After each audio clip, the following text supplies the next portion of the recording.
Alright, y'all, this is take number 4 on this video. So I am trying to make this happen the best I can. My cat keeps thinking it's really fun to crawl up onto my CD shelf. I was originally at a different angle, trying to make use of this wonderful natural light I actually got off early enough to take advantage of. And he is deciding it's time to be really clingy. So I'm currently dealing with my cat, but you know, it could be a lot worse. So I am going to make an all Dungeon Synth video while Kronos hangs out. Now obviously, Dragon's Milk, Solera, Nostrovia. You're ruthless, you know that? We're listening to Panopticon's The Scars of Man on the Once Nameless Wilderness Part 2 in the background. This is a awesome kind of folk record. I'm not re-recording this again. Kronos is just gonna be in the video, so I hope y'all don't mind my cat. Anyway, we got a fat stack of Dungeon Synth, and this is all it's going to be this whole time. I've spent like 2 months preparing this, trying to kind of, you know, become more knowledgeable in the genre and be able to differentiate styles in between each band, what's derivative of what, all that. So I'm going to kind of do this collection update and give you a Dungeon Synth rundown. I'm going to start off with possibly my favorite group, my favorite project in Dungeon Synth. It's a newer project called Thangorodrim.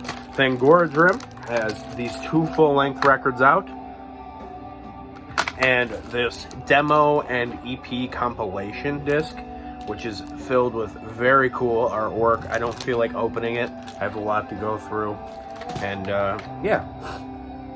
So, this is Gil Estelle, one of the 2 full lengths. Obviously, there's a seriously heavy black metal influence on the aesthetics.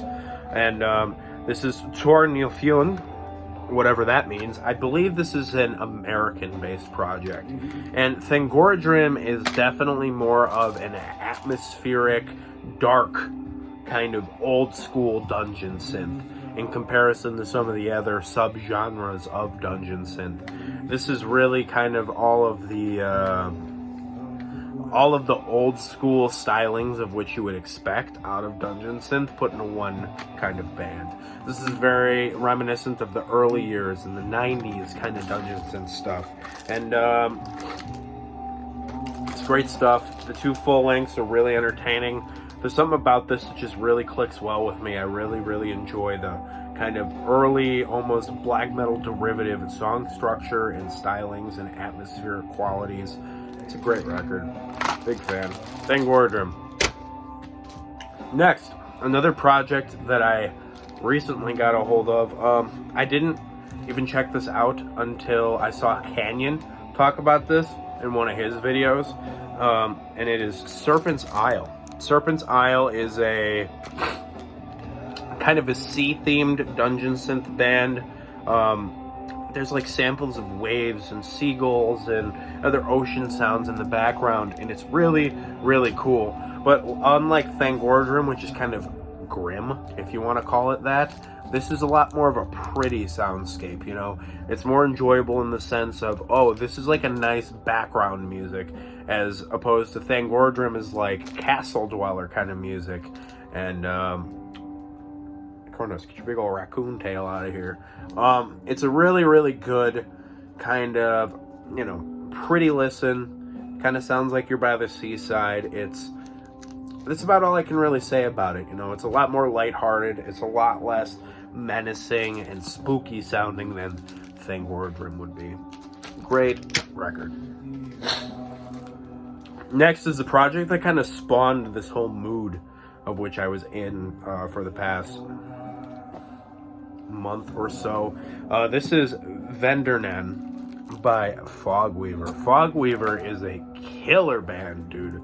So this is, again, a little bit more on the pretty side of synth, but you could definitely hear like a black metal song structure influence in this one. I would call this one a little bit more derived of like the Prison era Burzum, where it's kind of folky and it's really pretty and it's synthy. Obviously it's dungeon synth, but this is closer to that kind of pretty synth kind of soundscape that a lot of people kind of associate with bands like Grandma's Cabin and stuff like that. But this isn't that kind of synth. It's pretty, but not that pretty. You know what I mean? I'm a big fan. It kind of set it all off for me. Check out Fog Weaver. Next, this is a little different. This is the 12 Temples by Questmaster.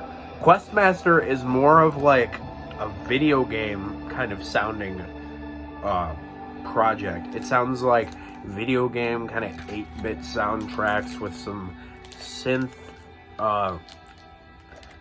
basically making up the backbone of it, with kind of like video game sounding music taking the lead, which is not an everyday kind of listen for me, unlike some of the other projects that you'll see in here. Like there's some projects I'm very fond of in here, like Thangorodrim. This is something I'd have to be in a mood for, because I'm not going to, put this on and be like, oh yeah, this is, the most brilliant thing I've ever heard. But I really like it. The aesthetics are very, very cool. Questmaster does a really good job with creating a visual accompaniment for their music, and I really do appreciate that in the band. Sorry if I keep sniffling. It's allergy season. Not a good time of year for me. So I'm doing my best with what I got currently. Next, a classic, Mortis. I have 2 Mortis albums besides these, and now I have all of the classic Mortis. So it starts off with the... What's the dang thing? Oh, wrong part. This is the Songs of a Long Forgotten Ghost. This is the debut demo for Mortis back in 1993. Out on Dark Dungeon Music, and it is absolutely stellar. This is raw, old school, dungeon dwelling, absolute beautiful synth music. As you could tell, the music is about as lo-fi as this cover is, and you can see how grainy and pixelated it is. Big fan of that. The back's really nice too.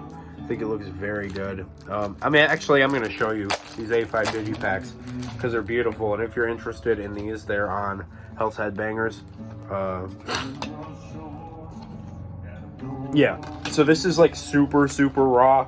I wouldn't call this something you'd want to listen to first. That is for certain.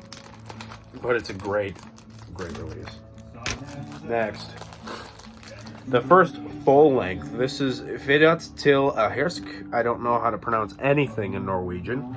A little less raw. It's pretty similar raw-wise. Broken jewel case, but I really, really love this photo. Very big fan of that. Mortis is obviously like the godfather of dungeon synth. Nice hefty cardstock. This is a Dark Dungeon Music repress, I think it is. It's DD01, so this actually might be an old school pressing. I don't remember off the top of my head, to be honest with you. Next, I already own this, but all I have is a copy with just the booklet and disc. This is Anden som Gorde Opera. No clue how to say it. Again, I usually probably shouldn't try to pronounce languages I don't know, but I do it all the time. Beautiful 3-panel A5 digipack, which is for me the excusable version of a digipack. This is a great record. You guys heard me listen to this a couple of videos ago. I was listening to the CD copy I already own. Now I have a nice copy to have. Probably going to use that one as a listener and just have this one for collector purposes. Next, I have no idea how to pronounce this one. It's the third Mortis full length. These are all on Omnipresence and Funeral Industries. It's pretty much more of the same compared to that last record. Another really nice looking A5 Digi inside. Big fan of this aesthetics, the whole kind of troll thing with the eye. It's great. These just look so good, man. They're not super expensive. They're like 15 bucks a piece on HHR.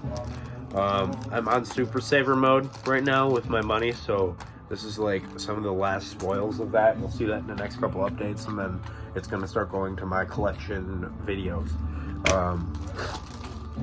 Last Mortis, Crypt of the Wizard. I'm not going to take this out. This is a compilation of the 5 EPs that came out between that 3rd record and Stargate, which is the 4th record. So between 1996 and 1999, if I remember the exact dates and timings. They're great EPs. They're easy listen, relaxing. You could stop it pretty much anywhere and you'd be like, oh, I listened to the whole EP, and you know, all that. Great record. Or compilation of EPs. Next.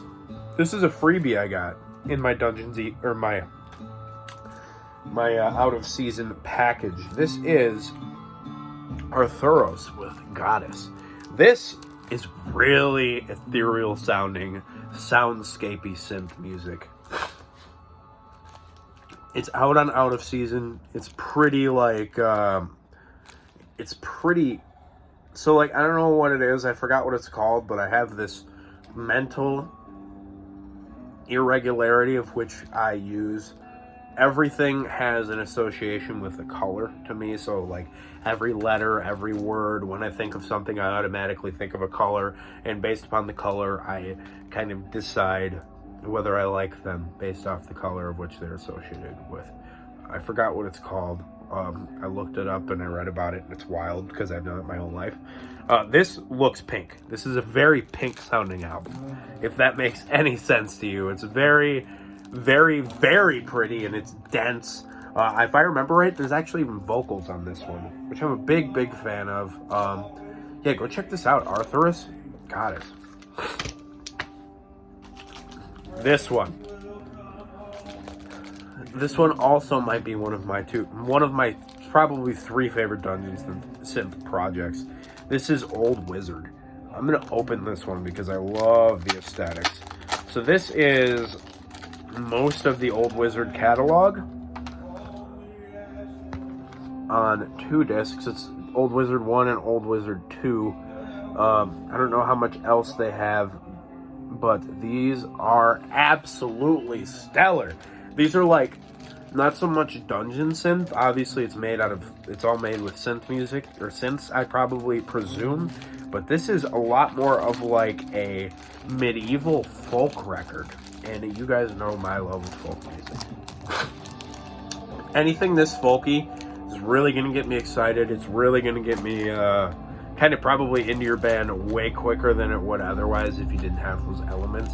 And this literally, you could put this in like, I don't know, a medieval video game like Skyrim or The Witcher and just call it like bard music, and it would be textbook. It would absolutely fit super well. It's really cinematic sounding as well. That's something that I think this project does really, really well. I'm a huge fan of it. My cat's playing with me. He's very playful, if you couldn't tell. Yeah, Old Wizard. Next, speaking of cinematic, this is a great one too. This is the Candlelight Tomes and Into the Chestern Wood by Gilur. I don't know where this project is from, but it's out on Northern Silence Productions. This one specifically is the one that I like the most, but they're both very good, and they came with maps to fit the lore of this constructed world that Galore has made. It's really, really awesome stuff, man. I really dig what this project does. And when I call it Old Wizard cinematic, this is like literal like movie quality music. Like you could hear this in the background of like a medieval TV show or a medieval movie, and you wouldn't know that this is actually a Dungeons Synth album. And I'm not even exaggerating in the slightest. It's just such a good set of records. Yeah, the Candlelight Tomes specifically really, really sold me on it.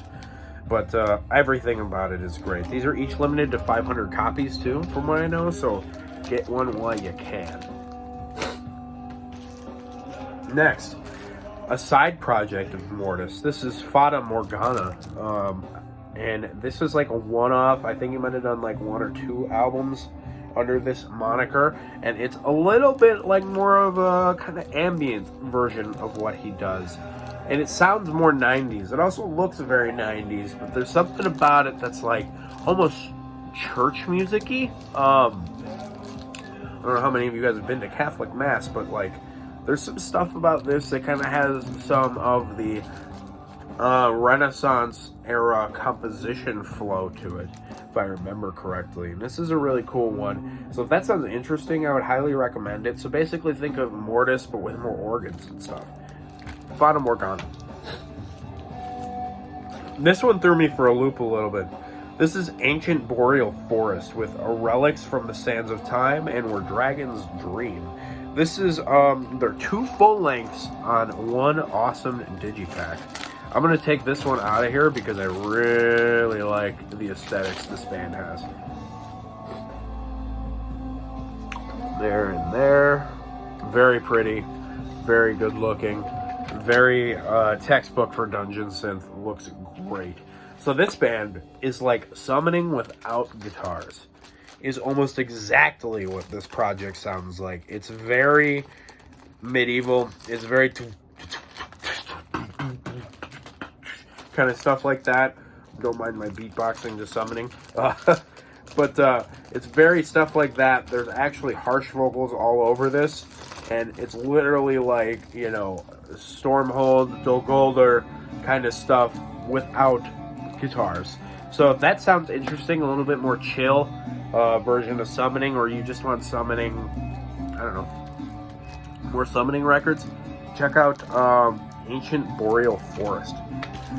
Next, one my buddy Brian Arkham recommended to me when I told him I was listening to a lot of Dungeon Synth. He told me to get on Hole Dweller, Flies the Coop.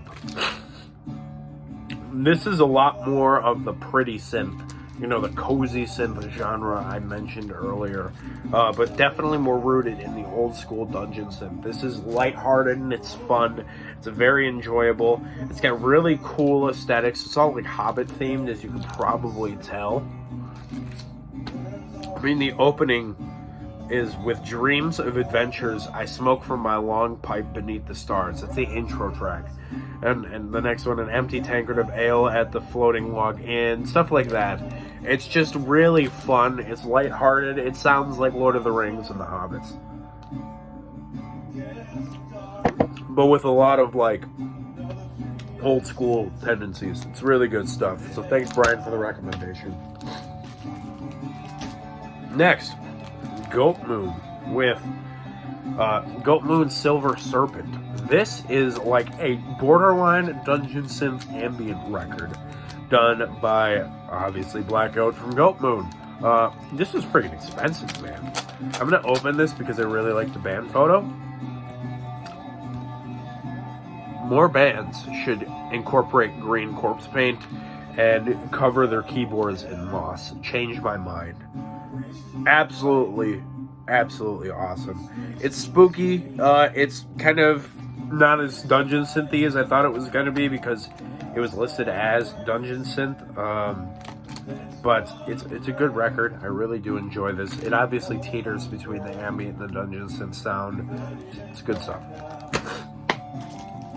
One of the last two. So this is Fife with 1 through 4. This is a band I really like too. It's more of like the light-hearted synth, but this is really folky. So it kind of has like a Hole Dweller feel, but it also has like the old Wizard feel kind of mixed together, which is a really enticing style to them. It's the first 4 full lengths, which I have a long sleeve with that image on it. Big fan. So here are the 3 or the 1 and 2 covers. You've probably seen that one. It made its rounds pretty good a couple years ago. And then 3 and 4 I never saw, but they're great as well. Like I said, it's like really kind of old school synths with some folky influence. Very cool. I wouldn't call this Bard music or anything like that, but Out of Season has a really good ear for some synth music, I would say. So Fife. Last one. Tales of the Mad Moon by Old Tower. Old Tower is another band that's more on the old school side, like Fangora Rim. But this one, look at that foil stamp. Crescent Spooky Moon logo on the back. Gorgeous. Absolutely gorgeous. Love it. What a digipack. It's rare you'll see me hyped on a digipack. Really cool photos. This band is one of the earliest bands I got into when it came to Dungeon Synth. This is like something I've had in my Discogs want list since like I was made aware of the genre in like 2017. But the other stuff got me more into it. But this one I listened to and I was really impressed because I don't think I'd listened to any of that since then. It's just really good black metal inspired synth music. So basically think black metal composition done with synths. And honestly, that's a great way to sum up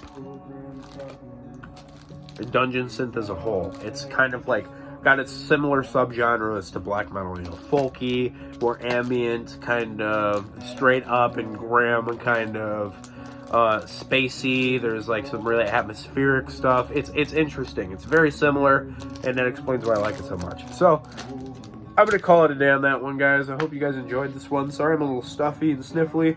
It happens that way. But yeah, so keep it greasy.